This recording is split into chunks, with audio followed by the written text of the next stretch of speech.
Hmm. Did you know that brain processes emotional pain from rejection just the same way it processes the physical one?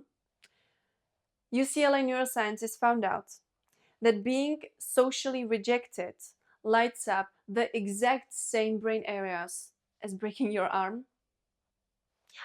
That means that every time you feel unseen, unloved, rejected, or just invisible in any relationship, your body literally thinks you've been injured. Most of the people think that the real reason why they're not feeling loved is because they're not enough, is because they're not pleasing the other person enough. The real reason might be that you don't feel loved because you're not even showing your real self that really needs the love to the other people. So, how they can love you if they even don't know who they should be loving?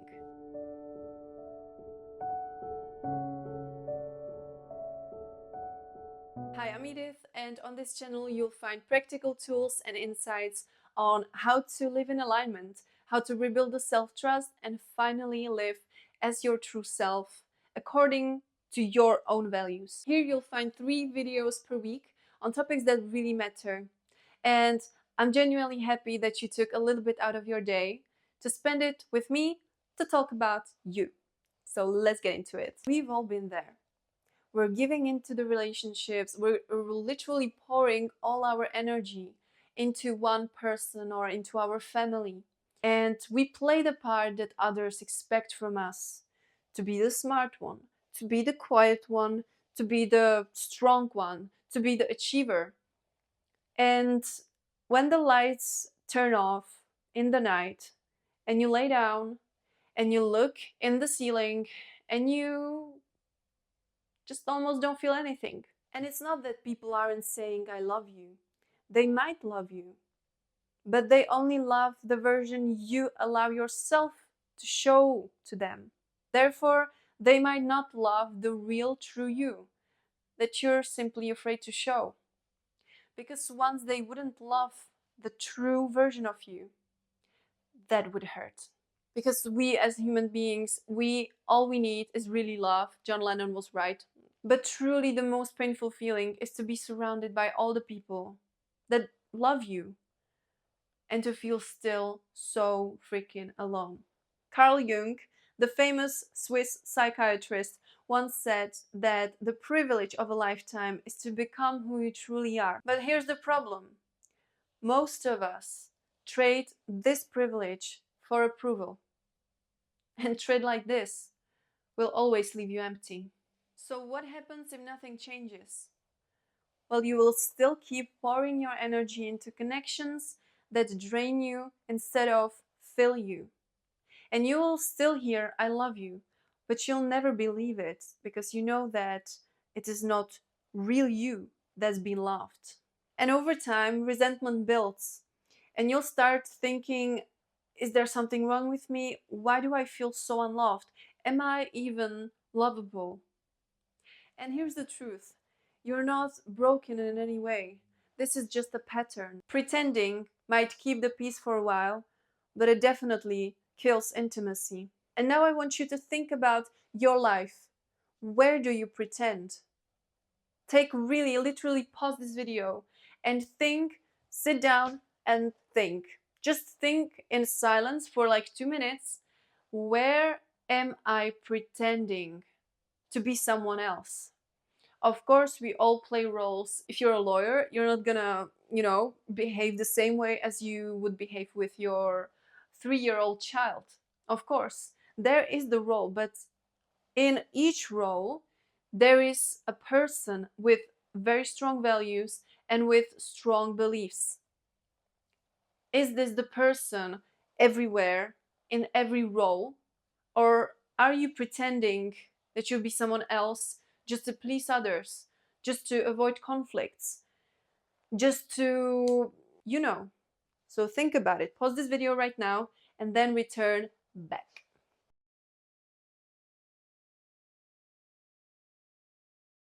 I hope you really paused it though. I'm gonna give you a second chance to pause it now. And for the third time, no, I'm just kidding. I'm gonna continue with what you've been just thinking about. I'm gonna explain how is this called, because psychologists literally gave it a name. It's called self-silencing, which is literally what it is. But you see that it's a real thing. It's not just in your head, and there is literally everyone that has ever experienced something like this. So don't feel alone, because you're not. There's literally like everyone around you has done that at least once in their life. So don't feel bad.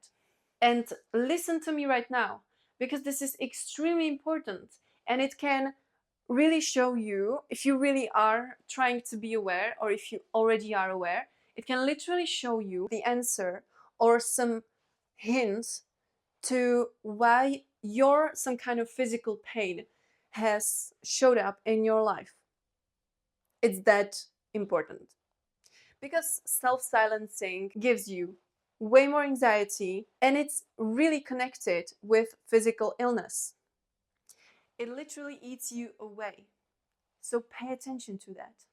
And with that said, I really don't want you to just nod along in this video and then go back to living like this.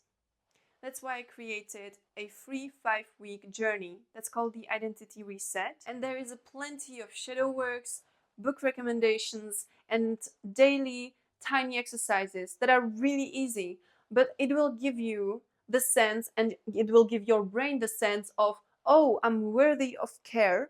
Oh, I'm worthy of being and doing something good for me. I'm worthy of becoming better. And this is exactly the first step that is perfect for you if you haven't done anything like daily exercises about awareness. If you're really new to this, this is perfect for you. It will really support you to start removing all the masks and finding out what you've been hiding all the time, and also stripping away all the expectations, and maybe realizing what is the external influence and what is your true desire. And if you are interested in this, I definitely recommend you check out the description of the YouTube video. There is the link for it, and it's hosted on my website, so you don't have to, go anywhere in the internet. It's all on my website. And each week you'll get one video, one meditation or visualization that will also help you embed. Either it would be leadership over your decisions, either it would be realizing who is actually your authentic self, and many more. Realizing who you really are is one of the, as Carl Jung said, biggest privileges that a life can offer. And let me tell you a story. I was exactly the person who was keeping it quiet, who was just doing my work, who was succeeding in order to get the applause and to get approval from the people that were at the moment authority. When you're a child, you have very important people around you, especially your parents or your older siblings, aunts, anyone from the family that gives you advices, and you get the feeling of, okay, he's authority, he's expert, because as children we don't know who's expert and who's not, so we literally believe everything that's said to us. And so I was really this person who was expected to maintain the peace, maintain the harmony, and I was doing everything to do that because I would be safe like that. And so I really neglected extremely all of my needs. And after, my childhood, it all came back to me in a form of self-sabotaging behavior, self-harming behavior, and it wasn't the best time of my life. And I would get problems with eating. I would be extremely anxious when I would be talking to someone of authority, even to a teacher. I wouldn't raise my hand if I would want to ask, which is not normal. And I thought that it is normal. And I thought that it's like, oh, he's just shy. We are not born shy people. We are not born as shy babies. The baby, if baby wants something, it will scream until it gets it. And the baby says, how the world will be. The baby is not going to neglect their needs, and nor should we as we are adults, but we so easily forget. And so I played this role in society. And I'm not saying that I'm now like screaming and not respecting everyone. Respect is very important. But if I don't like something, I'm gonna say it. If I feel that there is some kind of unfairness in a situation and I have the power to raise awareness, I'm gonna do it. Because you can, you always can. And so then I realized that I wasn't doing anything that my true self would do in front of other people. I would be literally sitting, at the table, and I would be like, yeah, talking about my school, about my grades. Then I realized that alone, I'm completely different. I'm this alive person that wants to dance and wants to sing. But when I'm with someone else, I'm this person that loves Excel and loves analytics and will be a freaking accountant. So then I realized, well, they don't really love me, like my true self. And let me tell you something. This is usually a behavior or a habit or a pattern from your childhood. If someone will give you the feeling that you're not loved as you are, that you are loved only for your achievements, you'll be damn sure to meet their expectations and to completely forget about your own values, your own beliefs. What is that? I don't know even. Really, you're going to do anything to please the other person. But while you're doing it, you don't even stop yourself for a minute and to realize that if you would be just yourself, they would love you either way. Because then I really said, okay, I love music. I want to, work with music, sound. I want to sing. I want to create some beautiful songs. And I maybe want to go on some kind of art school and not on the economic school. And they were completely fine. So it was literally in my own head.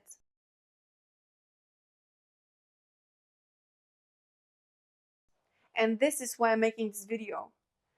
Usually, the only person that is creating this horrible space in your head aren't other people. They don't have the power over you. It is only you and you.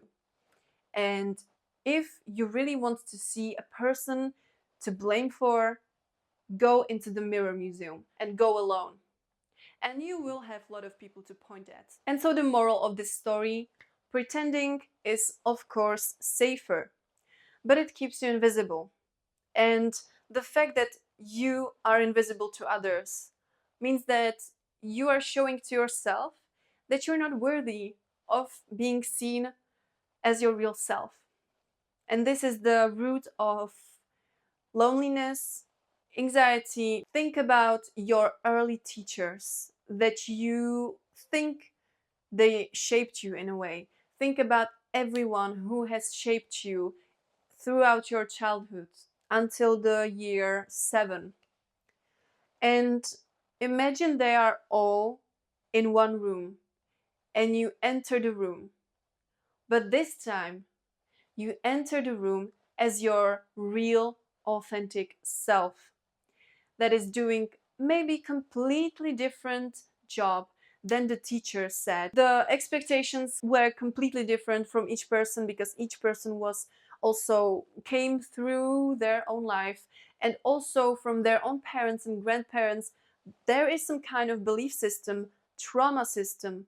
And so you come and you look in the eyes of each person and you really smile with love and with compassion, because what they were doing when they were accidentally rewiring your mind to their own belief systems was just their own belief system expressed out loud, their own doubts expressed out loud, their own fears expressed out loud.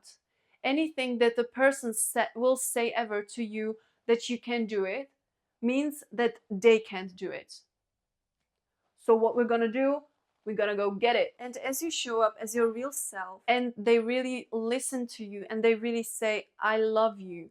For example, your parents. Imagine that you go up to your parents and they really say, I love you, as to a person who is their true self in their authenticity. That is the biggest power ever. And finally, they know who they should love. And this kind of love really nourishes and heals rather than drains. And that's what I want for you.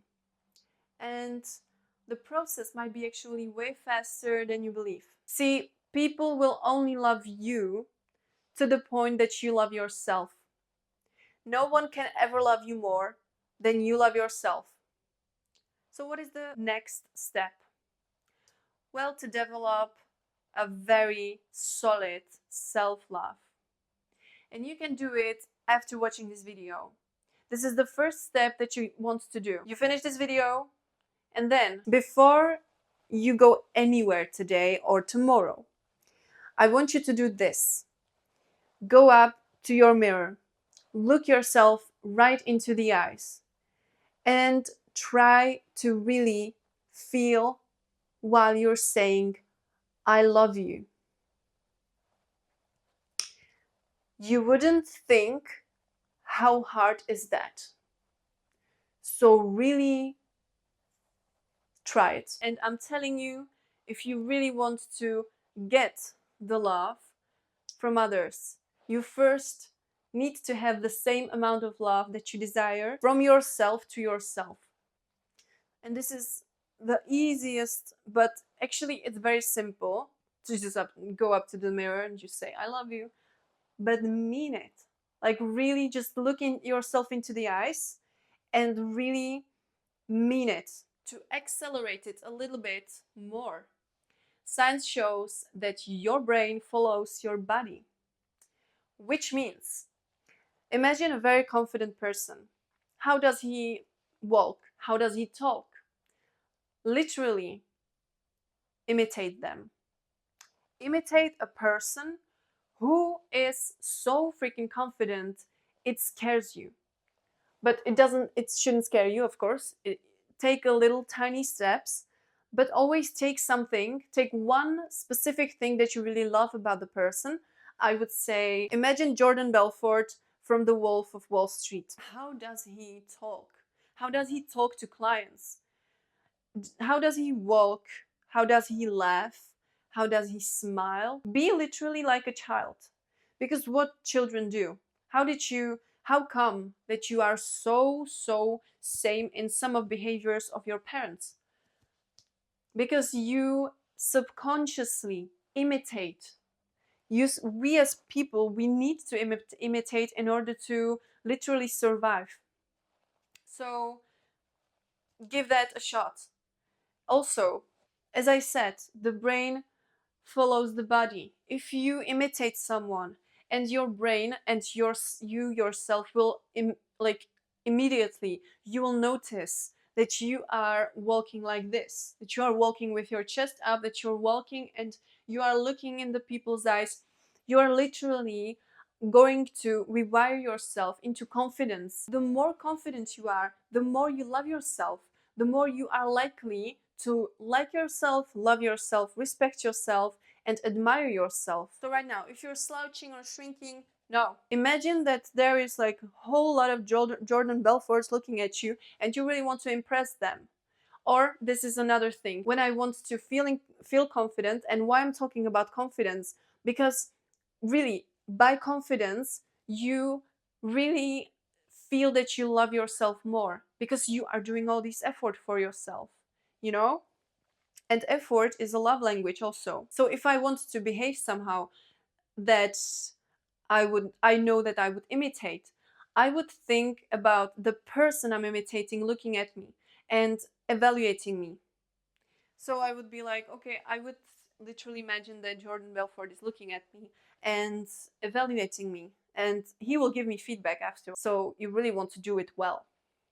So this is like the first thing to put in your daily practice and tell no one about it. Keep it for yourself. People don't really have to know everything you are up to. People don't have to know your goals, because usually, saying what are you up to, saying your goals, it's like, imagine you would have a fire in your belly, and then with each word of explanation of your goal, the fire would get smaller and smaller, and then you will again become very drained. This is the first step to start a journey of self-love. And with self-love, it really comes hand in hand. Self-esteem, self-love, the self-ideal, the person who you really want to be, and the self-image will also get way better, because with self-image, you will literally push your self-image a little bit higher, because you will see yourself as a high value person. So definitely try it out.